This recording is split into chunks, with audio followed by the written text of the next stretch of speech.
to the new and improved Week 1 DCHL podcast. I'm your host, Jason Stitcher. With me is my co-host and Commissioner Suds. Suds, good to have you here. How are you, folks? Good to have you back on the podcast. Our first podcast, probably about, what, one season or so? Maybe, I think we had one last season, didn't we not? I think we had one last season. So we're back again, trying a new format with Jason here, filling in, and we'll see how things play out, but good to have you back.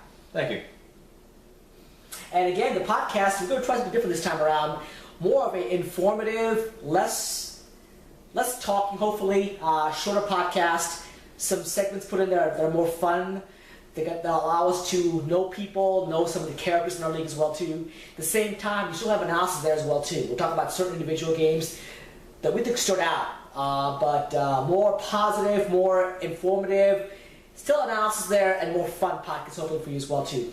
We're going to start off with actually recap from Week 1. Last week was Week 1's of the DCHL 2013 fall schedule. A great Week 1. We had 4 pro games and 4 rec games. And Jason, can you give us scores from those games actually we had last week? Right. First game was Puck Buddies against Untouchables. Puck Buddies win 5-1.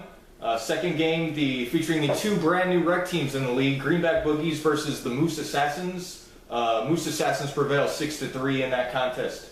Next game, License to Thrill versus Scabs. Scabs prevail 4-2. Two Jacks No Coke and Babylon Warriors face off against each other. Babylon Warriors prevail 3-2 in that contest.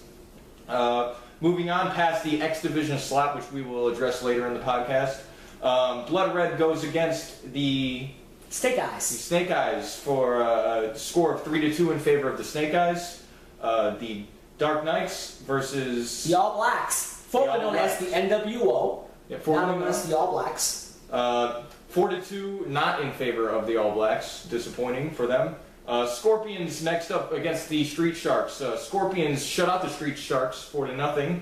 And the final game is 5-minute Majors versus Funkmaster Redux. That game ends in a 2-2 tie. A lot of great games last week. Pretty competitive games because it's week number 1, which as a commissioner I like seeing all the competitive games as well.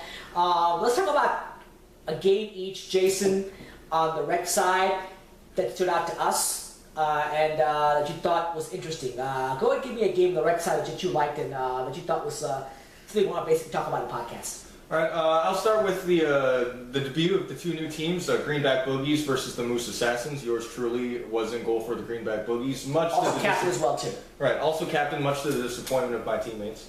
The Moosassins, as I mentioned earlier, prevailed 6-3 in that contest. Chris Thorpe of the Moosassins has a hat-trick in the first period. The natural hat-trick, by the way. 3 goals in a row. 3 goals in a row kept me up that night. I definitely had some nightmares about that one. He also added a later tally in the 3rd period to seal the deal. Very competitive atmosphere, I felt, for 2 brand new rec teams. I felt the offense was there on both sides.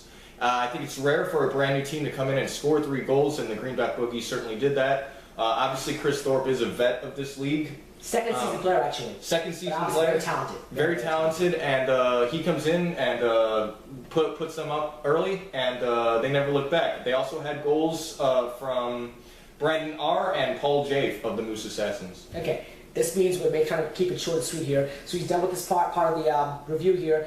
I thought this was a great game between 2 teams, 2 expansion teams. Normally we get low-scoring games. 9 goals for expansion is pretty good. Now, we played goal that game, so I could be part of the reason why there was 9 goals allowed. I don't know about that, but it was fun to play against Jason. I was very impressed with the speed of the team that I played for, the Moosassins in this case. And Greenback Boogies played well too. It was a pretty good game. Obviously, Chris Thorpe stood out to me as being the player from leading Blood Red, started his own team, played very, very well. Also, I'm not sure if she gets enough credit, but Keri R is also a player of this team, and she played very, very well. So she had, I believe, 3 assists as well too. So a great game, a great win for the Moosassins. Both teams will be okay in this division out there. They both have talent. The Moosassins maybe a step further ahead because they have some chemistry. Because these are all players that Chris put together, while the Greenback Boogies are basically a brand new free agent expansion team. So both teams played very well. I'm looking forward to see how they all play out down the road out there, but I think we're ready to go to game number 2 of the game we talk about here. This is my game of the rec game that I want to talk about overall.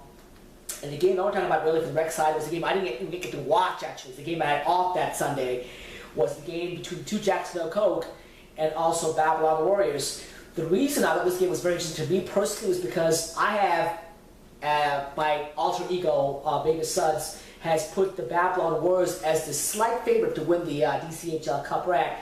And against a team, two Jacks No Coke, which are missing a lot of players, that you can borrow players to get to the minimum to play this game actually, females-wise as well too. You would think it'd be a blowout, but actually I was surprised that two Jacks No Coke with their minimum players and almost no subs actually lost only by 1 goal.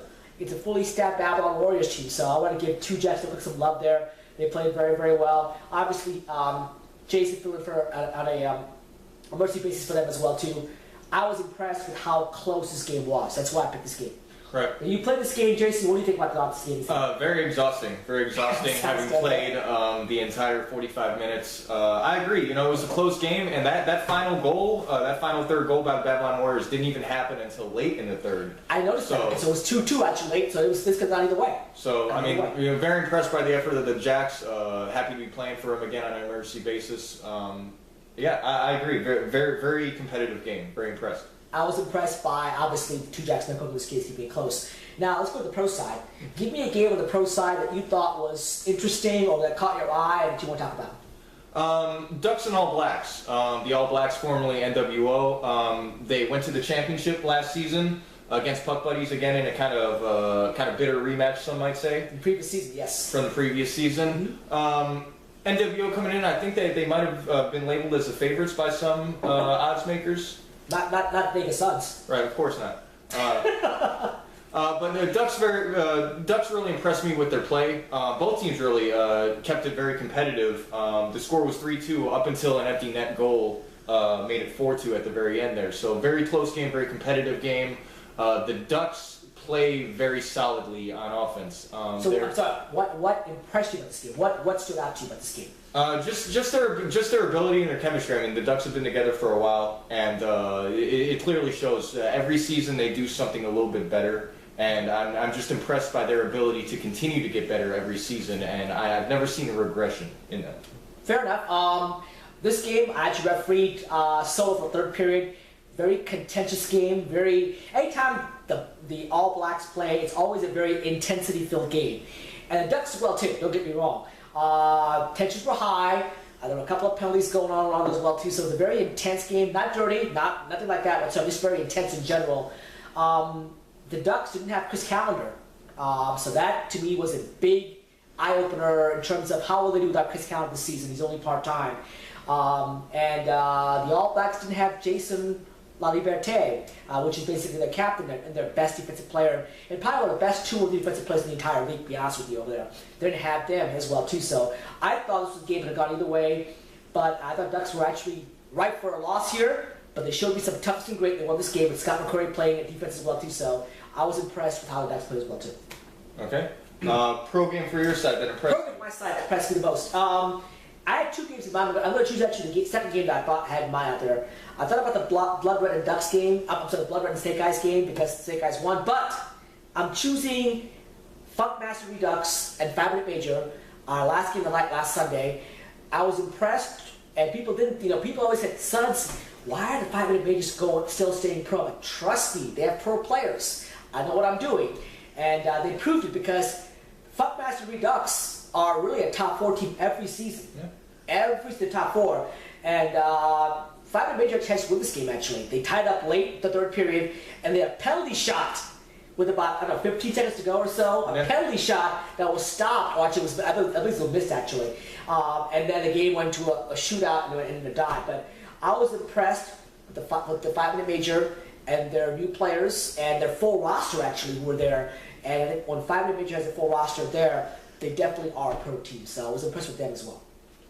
I was impressed that I was able to stay up that late and stay for all the games. So, no, I agree with everything you said. It's always exciting to see a shootout. It's always exciting to see a penalty shot. Yeah, and a penalty shot, a tie game. Right. Now, I call it penalty because that killed the guy. I called it a slash, a bit of high sticking on a breakaway. They really couldn't dispute that call, so it was a tough call to make, but it was the right call, in my opinion. but it didn't turn out well for it didn't work out for the 5-minute major. But it was a great game to watch. Right. Keep in mind, all penalties called by referee Suds are subject to much interpretation. So. All right. So that wraps it up for our recap. Don't we have a game pro game where your source said? I already talked about it. The Ducks. I apologize. I'm behind as well too. We do. He's getting so all we got 4 games. You know, this week. the dementia's starting to set in. It's what 12 o'clock. It's already past that bedtime. So what can I tell you? Absolutely. Moving on then to our PTI style roundtable. First topic of discussion: biggest surprise from week 1. Time out. So we're gonna have a set. Just to explain here, our next segment is gonna be a PTI segment. We have what 3 or 4 topics? Yes, 4 topics. Today we have 4 topics, just like PTI on ESPN. We're gonna go ahead and debate those 4 topics out real quickly here, and see what happens. So what's the first topic in hand, Jason? First topic will be biggest surprise from week 1. Wow. I'll take the first shot. Okay. To me, of all the hype I gave Blood Red, they played the Snake Eyes. The biggest surprise to me was Snake Eyes. They played very, very well. They lost Phil McAllister this season, and you wondered about goal scoring. But their new players, I believe it was Andrew and Dustin and Ryan and Matt. Matt had 2 awesome, sharp shooting, natural goal scoring goals. I was very impressed with the cohesion and the way the Snake Guys played, and that fact they beat Blood Red. I knew Blood Red would struggle early because they have new players, but I was very impressed with the Snake Guys in this case. So they were my visually most impressive team in week 1. Good game, not surprising to me. Biggest surprise to me by far is Streetsharks versus Scorpions. Andy Goss, congratulations on your first DCHL shutout. What was the DCHL Andy Goss? Stat keeper Andy Goss. Right. Andy Goss. Gets not only gets the shutout against a very good Streetsharks team, but gets it playing with a regular hockey stick. Andy is very fond of the regular hockey sticks in net. He does not like to use a regular goalie stick. His style. That's his style. I asked him why, by the way. He told me it's because he just the goalie stick is too heavy for him. That's just the light, small stick. Now, I understand his reason for it, but I want the extra padding. Don't you want the extra padding?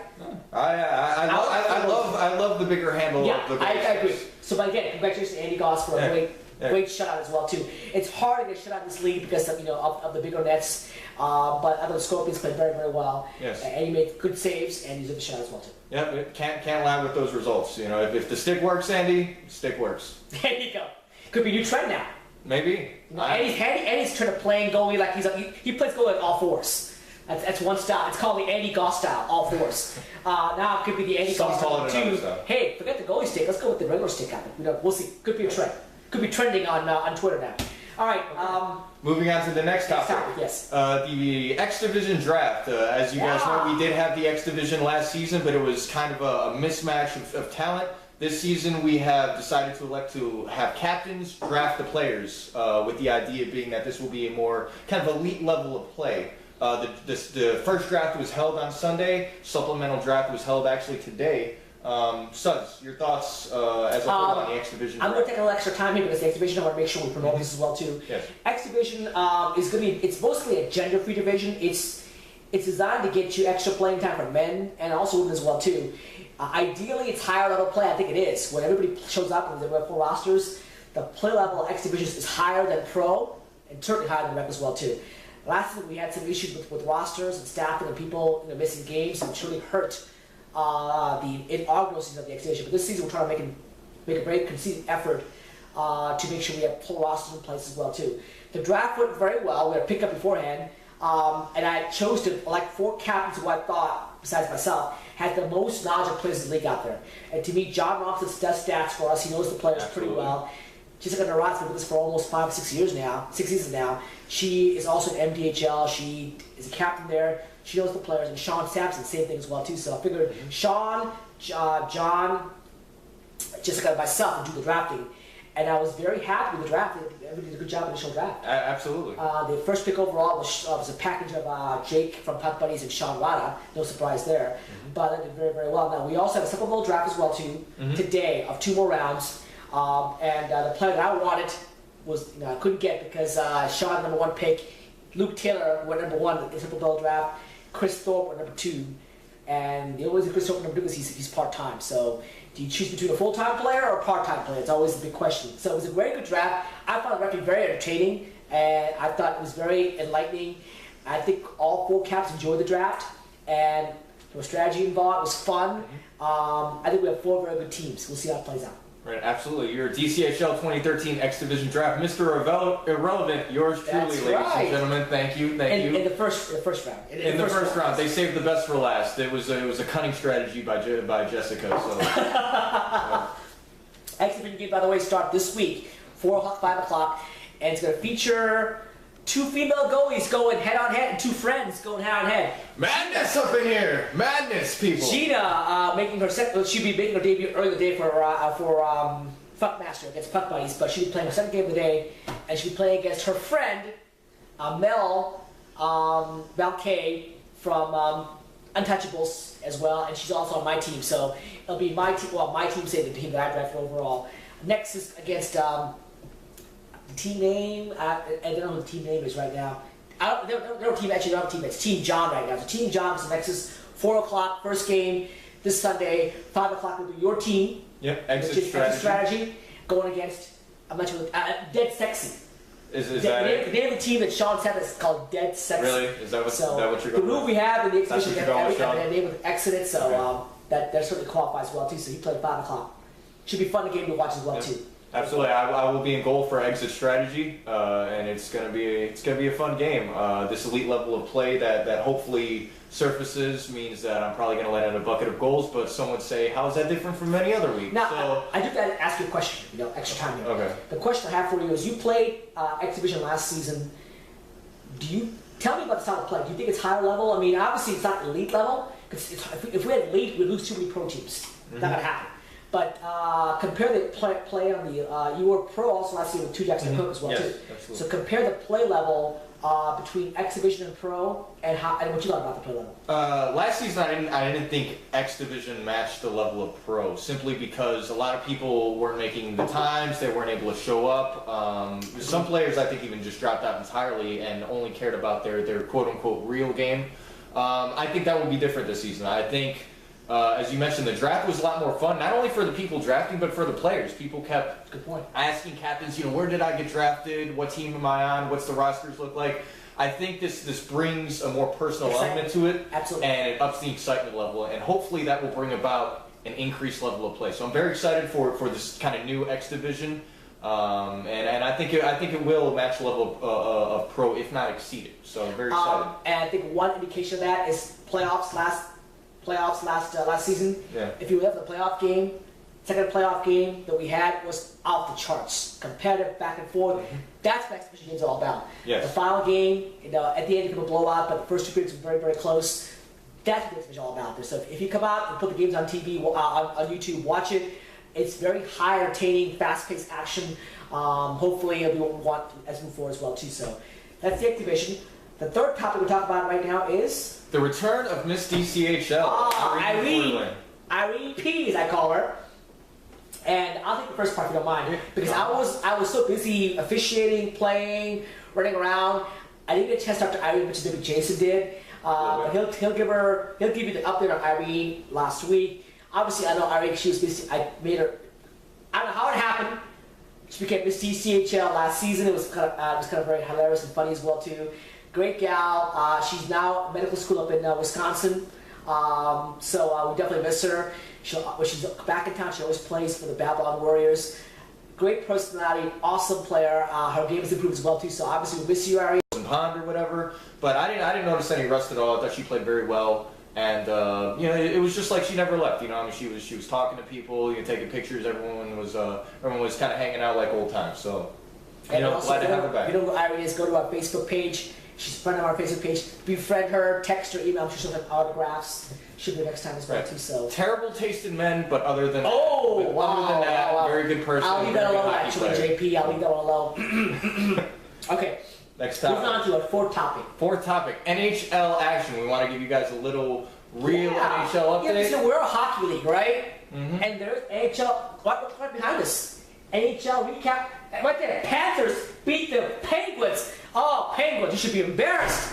Panthers? Oh, this should fold the Penguins. In my personal opinion. You can't let loose the Panthers 6-3. Horrible. Anyway, AHL thoughts. Do you have AHL thoughts? Oh, I have plenty, but I have plenty of NHL thoughts, like the Blackhawks beating the Islanders 3-2. Yeah. Right before the taping of this from began, the actually. Blackhawks spent the entire time in the island. But they only won by 1 goal. The Blackhawks generously, out of the goodness of their hearts, spotted the Islanders 2 goals at the very end of the first period. The Islanders did not see the back of the net the entire rest of the game. So really, charity on the Blackhawks part, I feel. If it was the Vegas Suds on the Facebook page, he said take the Islanders plus 6. They covered. You made money. Go ahead. Blackhawks defending Stanley Cup champions. Thank you again, Chicago Blackhawks, for allowing me to slap this man in the face. It was hilarious. If you haven't seen it, go to DCHL's Facebook page. It's there for the world to see. Any NHL thoughts from you? Temporarily. Yes, my NHL thoughts. Quick 2 thoughts. First of all, great NHL season, obviously. NHL is always fun. I personally don't get involved with the NHL too heavily until March or April. It's football season right now, but initial thoughts, it should be fun. I'm not a big Caps fan. I think that they're going backwards. Islanders, I'm not sure where they are. Blackhawks, not going to repeat, so that's my initial thoughts right now. Some disagree. We'll have more later on about that, but it's season progress out there. But the one thing I want to talk about is November 5th, because the Islanders, my Islanders, are coming to town to play your Washington Capitals at the Verizon Center. We're going to have a little group going out there as well, too. Jason's going to go. I'm going to be there. There about 14 people want to go right now. If you want to come to the game, please come. Email me, text me before next 10 hours or so. And we're going to get tickets and get a group, hopefully get a group discount as well, too. We have a coupon from that was actually given to me or shared to me by Allison C. from NWO, the All Blacks now. So it should be a fun night for us. Hockey night at the Verizon Center. And you can see a real captain play in John Tavares. Sorry, Alex. Can't go a whole podcast without Suds hating on Ovechkin and the Capitals. That guy is a total failure. I mean, he's a failure. I mean, I'm sorry. That's for the podcast. I'm not sure how Hugh Captax can even stand Alex Ovechkin. I just don't get it. I just don't get it. No leader. Okay. Different topic. Let's move on. That's actually it. That's all. Oh wow. Okay. There you go. Our first podcast, short and sweet. Next time I'll probably have more segments, interviews from between games. Absolutely. Maybe have a special story in between. I'd have to get one story in there. A story of the week. Right. On a certain player or a certain team or a certain topic, and maybe have an interview as well too. So we'll do that next week. Absolutely. If any players in the DCHL would like to be interviewed, please message me on Facebook, email me, stop me on the street.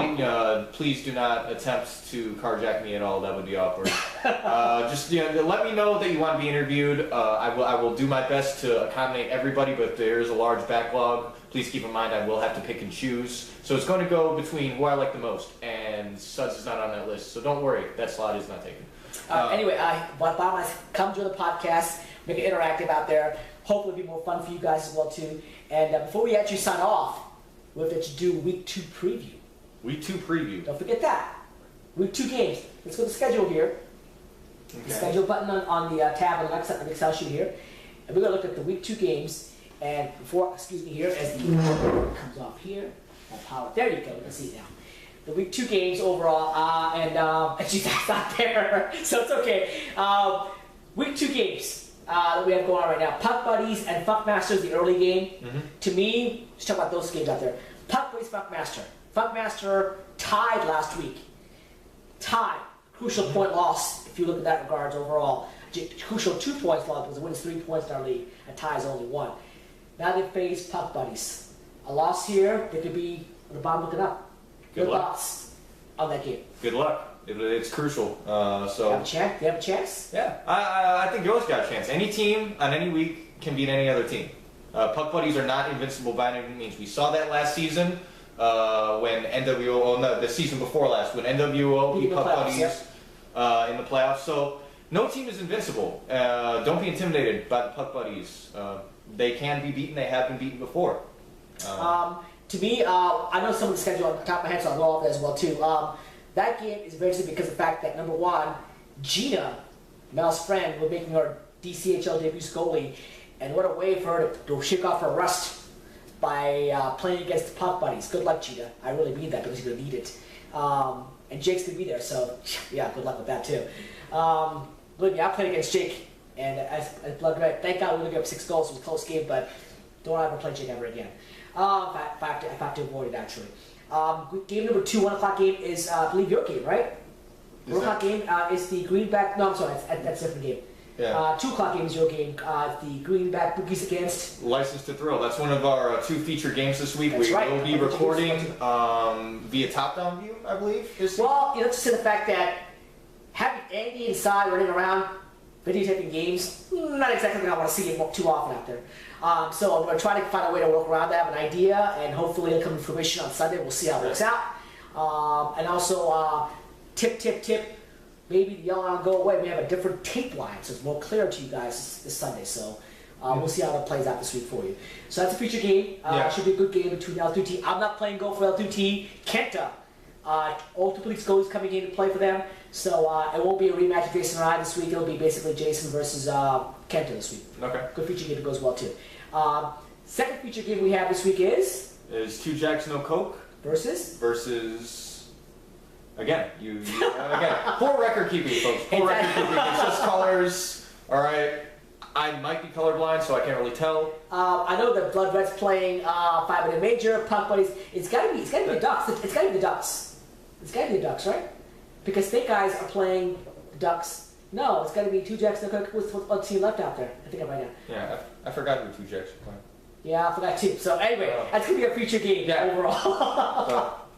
Count your berries, ladies and gentlemen. Yeah, there you go. One take, you do it in one take. Not quite the production level of that. You know, just quickly have you for it. But you're going to see Jason twice in net, so... Yeah, twice in net. Wow. The camera loves me. We do have backups. Hopefully, what Jason in nets will help other goalies sign up pretty quickly for our league. It can help recruiting for our league as well, too. So this could be a good thing for our league. Could be a good thing for our league. Overall. Right, yeah, absolutely. Hey, I live to serve the league. And then, of course, we may have a third feature game, depending on how things work out. That third feature game could be the exhibition game between Gina versus Mel, Exit Strategy versus Nexus. I'm sorry, Team John versus Nexus. So that could be our third feature game as well too. Okay. So it should be a great day of action overall for us. Come join us this Sunday. 10 games from 12 to 10 p.m. Should be fun overall. Any final thoughts, parting thoughts here, Jason? No, just looking forward to this brand new fall season. Looking forward to these new revamped podcasts. Please excuse the hiccups. Again, we do this in one take, it's gonna take some but time. it will smooth over, and hopefully it'll be more entertaining for everybody. We did receive feedback, in particular, more positivity, shorter time length, less of suds on camera. These are all things that we're working on, ladies and gentlemen. These are all things we're working on. So just stay tuned. And again, give us feedback. If you felt this podcast was too long, let us know. If you felt there's something that we can improve upon, or something else that you might think make it more entertaining, please let us know. Let myself know. Let Suds know. We'll go professional as well too. No more of the referee jerseys or T-shirts. That's not professional. That's actually a downgrade. This is Blackhawks It's a downgrade. Actually, this is championship apparel. He'll be fine for that. He obviously follow our code of conduct and our dress code for the podcast. So Blackhawks not considered professional conduct this league. Okay. Honor shirt allowed, Blackhawks not allowed. So anyway, more professional as well too. More of hopefully a sports center feel. And if I have my way, we'll know when I put the podcast on the air. Hopefully below this you'll see a ticker going across all the scores. We'll see if it works out. I'm not sure if it's possible, but we'll try as well too. So more fun as well too. Come join us for the podcast, and we'll see you next week for week number 2 action DCHL. That's Jason. I'm Suds. Go. We don't have a cameraman, so freeze frame. Go Nexus. Take care, guys.